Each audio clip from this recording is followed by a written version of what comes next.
So in this lecture, we're going to discuss some alternative approaches to development economics.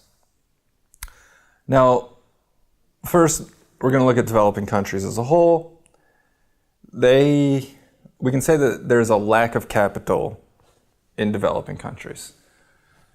The Western world or developed countries that have a sufficient amount of capital or a lot of capital, be able to function, be a state, provide healthcare, provide education. But in the developing world, there's a lack of capital. So these following ideas, they're going to look at why there is that lack of capital. Why doesn't a developing country have a sufficient amount of capital to be able to provide health or education benefits to its citizens? So we're going to look at a few alternative theories about why that happened or also how to deal with that. And so you have sort of understanding of different ways to deal with this sort of issue of developing countries outside of that neoliberal Washington consensus ideology. So the first one we're going to look at is called New Growth Theory. In this idea, knowledge is the engine of the economy. So all institutions and policies should be geared towards the idea of increasing the knowledge of the country. By increasing the knowledge of the country, people will be more innovative and then be able to sort of develop in the capitalist economy. As they'll be innovative, they'll have new ideas, and they'll be able to move forward like that.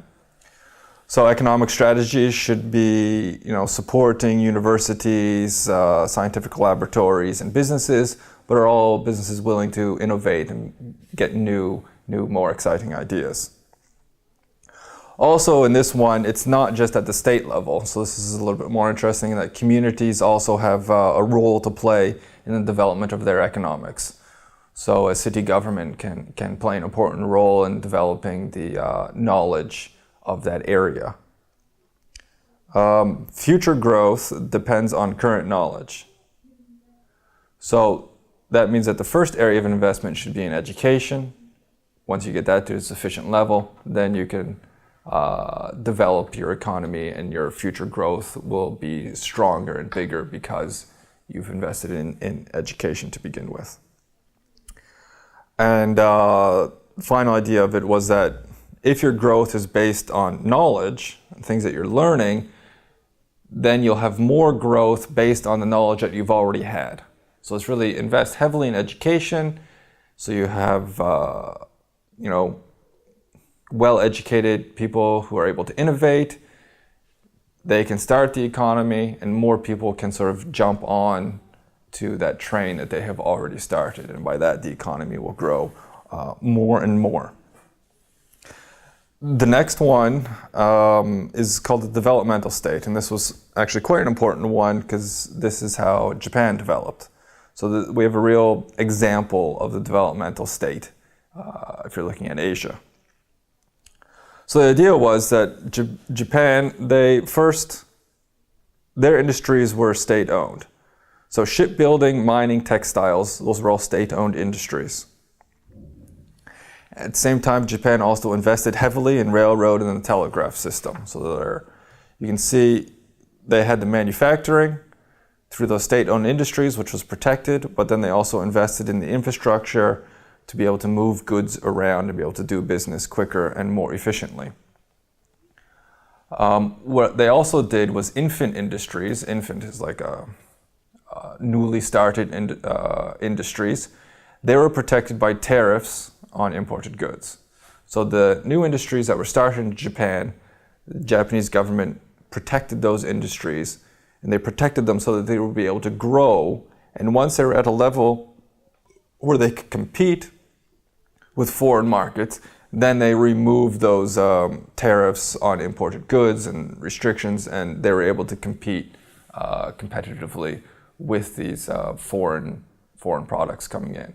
But first, the industries needed that incubation period where they're able to grow on their own. So they have these industries that are now growing on their own, protected by the state. But eventually, some of these industries, they're inefficient for Japan to do all of the time. There are new areas, if you're following that. The knowledge is growing, they can enter into new areas, they don't need to do this particular type of manufacturing anymore. So what they would do is that you would move those manufacturing industries to neighboring countries. So South Korea, Taiwan, Hong Kong, then you could do the manufacturing there that was no longer deemed that beneficial for the Japanese state. So you would move the industry over one country, and then Japan could concentrate on these particular industries that were still in Japan. And you can see that through different levels. So the first group of countries would have been South Korea, Taiwan, and then it was followed by Malaysia and Thailand, and then eventually China, sort of Vietnam. And visually, if you can imagine like the flying geese, the V-shaped, that's what you'd have. You'd have Japan at the center of that V, and then these other countries flying in behind it. And they're all sort of developing, progressing together, but Japan is playing the leading role, and then the things that they no longer want to manufacture, then they would pass on to those other countries. And in that way, all the countries could eventually grow and prosper. Another way of sort of looking at development economics was through structuralist approaches. Now, the classical economics that I looked at in the previous lecture, they took this assumption that their theories would work globally. So this was the idea of monoeconomics. Free trade would benefit the industrialized world just as much as the developing world. It didn't matter where you were, but these theories would help both countries to grow and to prosper. Structuralist approaches didn't look at it that way. Those capitalist theories, neoliberal theories that we looked at in the first lecture, they help the developed world. So they'll be helping Western Europe and North America, but they do it at the expense of the developing world. The first way to do it, to sort of look at it, was through trade theory. So in this way, you would have the developed world would be manufacturing goods, and traditionally the developing world would supply agricultural products to the developed world. And that's called, now in Ricardian economics, remember David Ricardo had the idea of comparative advantage. Through the idea of comparative advantage, there would be technological progress, which would make the production of those manufactured goods cheaper. And by those manufacturing goods become cheaper, then the developing world will be able to buy more of those manufactured goods because they would be cheaper and they would get more for their money than what they had previously received. When it comes to the structuralist approach, though, they're going to argue with that for sort of two important reasons. The first one was that they didn't believe that there was a true competition in the developed world. So you wouldn't find that best price, the price of your manufactured goods wouldn't decrease. And then the second reason would be that elasticity of goods is higher in agricultural products. Now what the elasticity of demand, is how much of your salary you're willing to pay for something. So if you're buying a banana and you have your salary, you're willing to pay 1% of your salary for a banana. If a banana increases over 1% of your monthly salary, say, okay, forget bananas, I'm going to buy oranges this month. And then you would just buy oranges because oranges would cost 1%. But for a manufactured good, if you're buying a television, for example, you're willing to spend 25% of your salary on the television. But you get to the shop and you see that the television is 32% of your salary. Maybe you wouldn't buy it that particular day, but you would think about it, you would go back 2 weeks later, and then, yeah, okay, now I'm ready to buy it. So the idea is that for manufactured goods, that elasticity of demand is higher, but then for agricultural products, that elasticity of demand is very low. So that means the benefits of trade is still going to the developed world, not to the developing world. And that's the idea of sort of a structuralist approach to economics. So one way to deal with this was something called import substitution industrialization. So through this means they would increase the amount of industrialization in a developing country, and then kind of like the developmental state, but you would sort of increase your manufacturing and protect manufacturing in your country so that you didn't need to import goods from the developed world, and then by that your economy could grow and prosper. You did that in a few ways. So you would mobilize your domestic resources, and you would increase the savings rate of people. So you can see there's going to be a lot of state intervention now, which is against neoliberal philosophy. Foreign resources you would only use to fill the gaps in your economy. So you wouldn't try to attract as much foreign investment as possible, but only in the specific areas where it was necessary. You would industrialize, so you would produce as much as you could domestically rather than importing. You would encourage sort of technological developments in the agricultural sector, and then by doing this, then you would have a higher demand for manufactured goods within your country, and you would also free up people to be able to do manufacturing or other tasks. When it came to trade, you would try to do exports as much as possible. You wouldn't import unless you really had to. And when it came to people were like the engine, so you would want to invest in people so that people had the skills and abilities to be able to develop in this way through manufacturing and producing goods within your country, and you would have good products to be able to purchase in your country. Another approach, which sort of is also a structuralist approach, was dependency theory.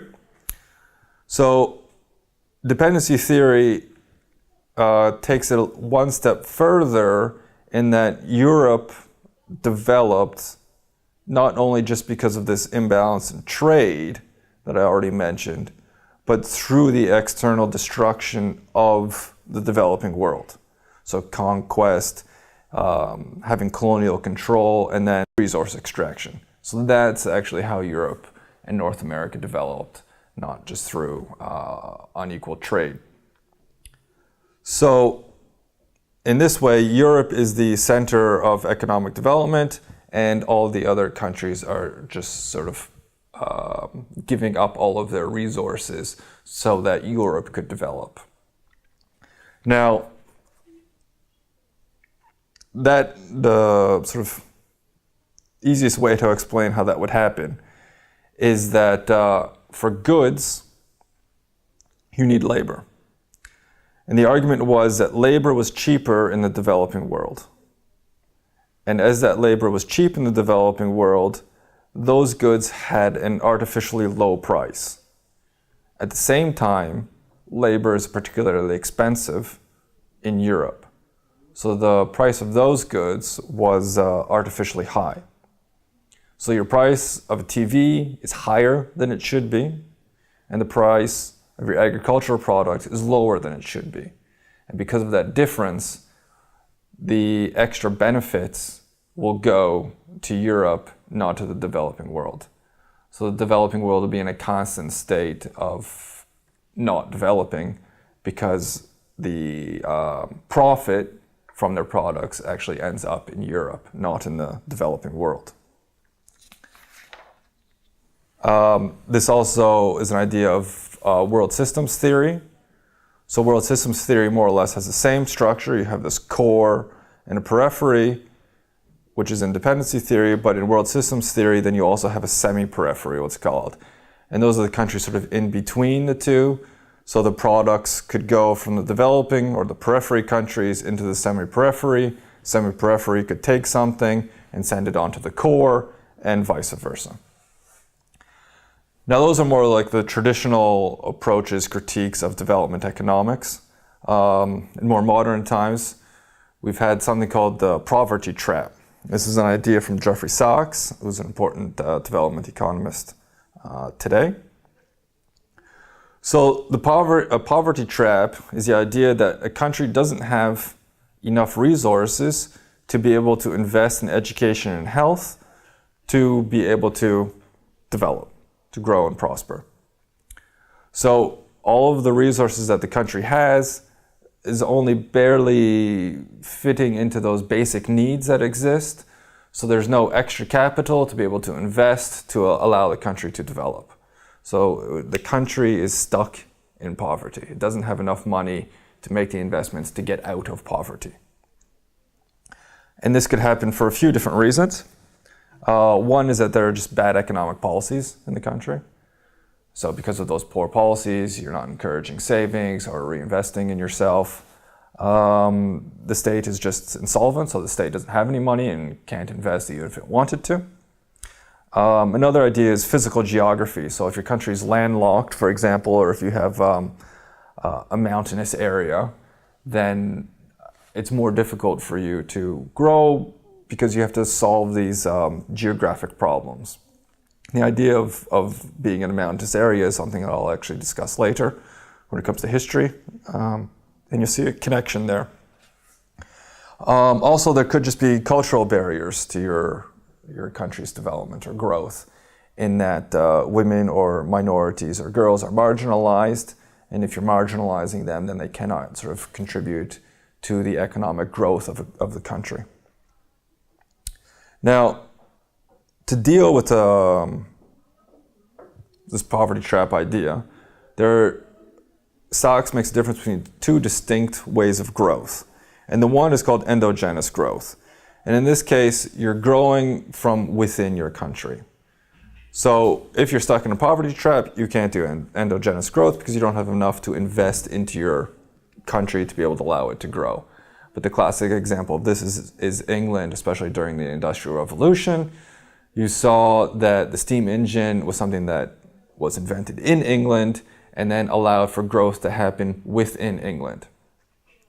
So if you want endogenous growth in your country, you need to use those ideas of new growth theory. Remember, that was connected with education and innovation. And that's what you needed to invest in, and you needed to have sort of free area for business to be able to invest and make it easier for them to invest in their country. And then also you have this idea of catch-up growth.